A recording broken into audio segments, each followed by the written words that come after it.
Моето излагање насловено македонците муслимани на тромењето на нацијата, државата и религијата. Ќе направам еден краток историски осврт на она што како е дојдено до градењето на денешниот нивен идентитет, поврзано со националното и религиозното чувство. Значи вака, освојувањето на Балканскиот полуостров од страна на османлиите го расчисти просторот за создавање на еден конгломерат од народи. Во таа мултикултурална и мултиетничка држава, основниот принцип на различност бил базиран врз религиозната определба. Новата власт се нашла пред два предизвици. Од една страна би било потребно создавање на население кое би се конвертирало во ислам, кое би станало лојално на централната и локалната власт, но од друга страна рапиден раст на тоа словенско население со муслиманска вероисповед би довел до намалување на даноците во империјата и намалување на населението кое би ја вршило доброволната или присилната работа за заедницата.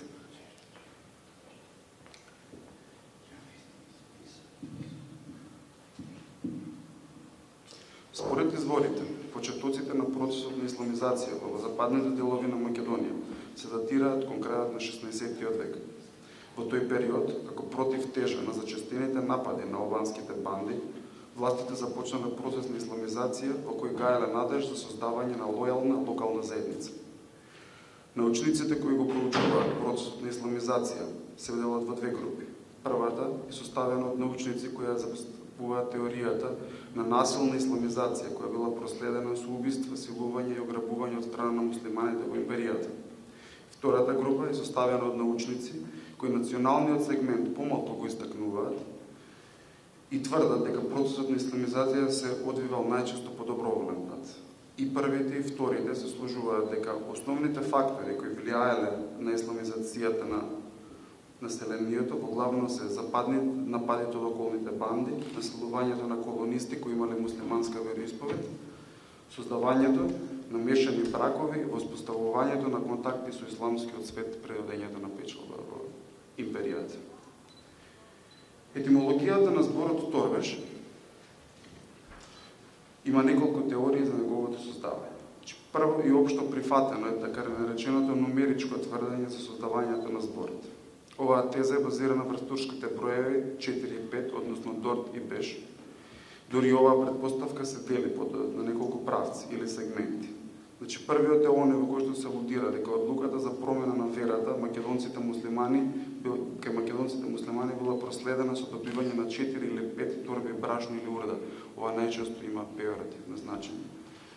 Втората варијанта е успехот при четвртиот, односно петтиот обид на османлиските власти да го прошират исламот помеѓу македонците.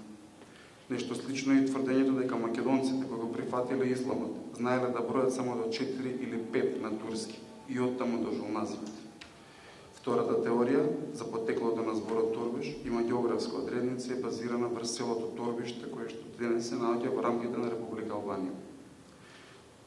Третата теорија е базирана врз врската помеѓу богомилите и торбешите, односно трансформацијата на торбарите, нешто што представува синоним за богомилите, во торбеши македонски муслимани кои пред прифаќањето на исламот биле дел од богомилското движење. Што можете да видите, ова десно е символот на богомилите кои што се наоѓа во Македонија и кои што според таа теорија подоцна само се видоизменува и добива исламски карактер. И последното гледиште или тврдење за потеклото на зборот торбеш, таа една пантурска теорија, се поврзува со имињата торба огламари или торба ацимилери кои представувале корпуси на кандидати за јаничари во империјата. Бидејќи еден од основните елементи на балканската култура е создавањето на стереотипите, култура во наводници, ниту торбешите, ниту македонците муслимани, или торбешите или македонците муслимани не се исклучок. Освен името торбеш за муслиманите со македонска национална свест, постојат уште неколку називи. Па тука ги сраќаваме естовци, потури, потурци, аповци, помаци и горани. Овие имиња варираат во зависност од географската местоположба на живење на македонците муслимани и од личноста која ги употребува. Торбешите се концентрирани во Македонија во областите Долна река, Долна Жупа, Голобрдо, Тримкол, во околината на Струга, Скопската, Прилепската и Тиквешката торбешка група. Помаците се концентрирали во Малишевијата, областа Пијанец и Пиринскиот дел на Македонија, кој што се наоѓа во рамките на Република Бугарија, а гораните во општината Кукс во Република Албанија и во општината Драгаш во Косово, вклучувајќи ги тука и двете села Урвич и Јаловјане, кои што спаѓаат во границите на Република Македонија. Говорот на торбешите со сите своји специфики е дел од галичкиот или така наречениот мијачки дијалект кој припаѓа на дебарскиот дијалект. Дебарскиот дијалект спаѓа во групата на западно-македонски дијалекти и представува сегмент од денешниот литературен македонски јазик. Кај одделни групи има одредени разлики во говорите, па лингвистите овие говори ги поделиле во 3 јазични помали групи. Ќе наоѓаме северната група, значи со селата Жировница, Видуш и Болетин, централната група со селата Требиште, Ростуше, Велегора, Јанче, Аджиевци и Присојница, и третата или јужна група, така наречена, со селата Скудриње, Могорче и Косоврасте. Турцизмите се присутни, но не во голем број, и главно се концентрирани околу начинот на исхрана, начинот на облекување и религијата. Доминантната улога на исламот кај македонците муслимани е неспорна, но во нивната колективна свест постојат голем број на обичаи кои представуваат составен дел на христијанството. Мора да се истакне дека постои и практикување на обичаи кои имаат предхристијански карактер, т.е. представуваат пагански обичаи. Македонците муслимани даваат почит на мртвите, ги практикуваат обичаите на големите христијански празници, а во некои случаи постои почитување на христијанските светци, обичаи кои присутни надвор од границите на Македонија, а луѓето кои го практикуваат се наречени криптохристијани. Да направам една мала паралела, јас имам многу добар пријател кој што е македонец муслиман, кој што, иако оди во џамија, во својот дом чува икона на Богородица и има земјена слава Света Богородица или Голема Богородица на 28 август. Значи, македонците муслимани ги празнуваат христијанските празници Бадник, Митровден, Свети Трипун, Свети Илија, Атанасовден, Летник и други. Празнувањето на Ѓурѓевден има најголемо значење кај македонските муслимани и со најголема масовност.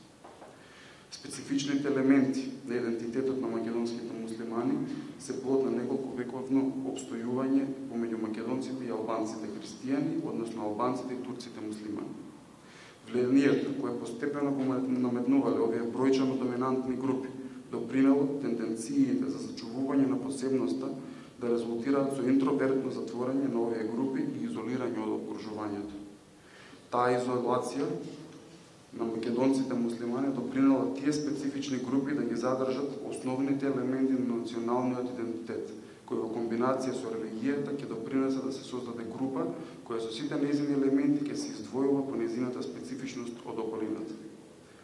Разликите во верата спречиле мешање на македонците муслимани со македонците христијани, исто толку колку што разликата во националноста допринела македонците муслимани да не се мешаат со членови на групи кои имаат исламска вероисповест, но поинаков национален идентитет, што денес не е така. Македонските муслимани денес стојат исправени пред предизвиците на 21 век. Уставните промени, донесени во 2001 година, допринесоа Македонија да стане де факто бинационална држава.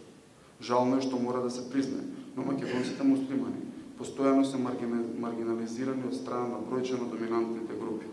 За македонците христијани тие представуваат нешто поинакво, исто како што за албанците муслимани тие представуваат нешто поразлично од нив.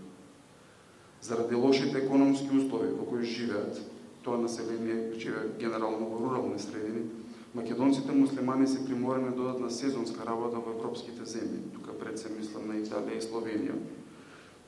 Тоа заменување допринесува да се влие врз демографската слика во регионите во Македонија во кои живее ова население и представува плодна почва за масовна албанизација и појава на радикален ислам. Во последните години се појавуваат и луѓе кои изнесуваат ставови за постоење на така наречена торбешка нација, како што истакна мојот директор. Ова тврдење е отфрлено од страна на македонската научна јавност, но и од страна на поголемиот број од македонците муслимани.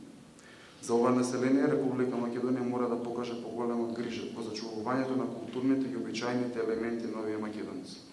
Традиционалните елементи кои обстојале во овие групи имаат ендемски карактер и државата мора да ги поддржи во нивната намера да обстојат во нивното окружување.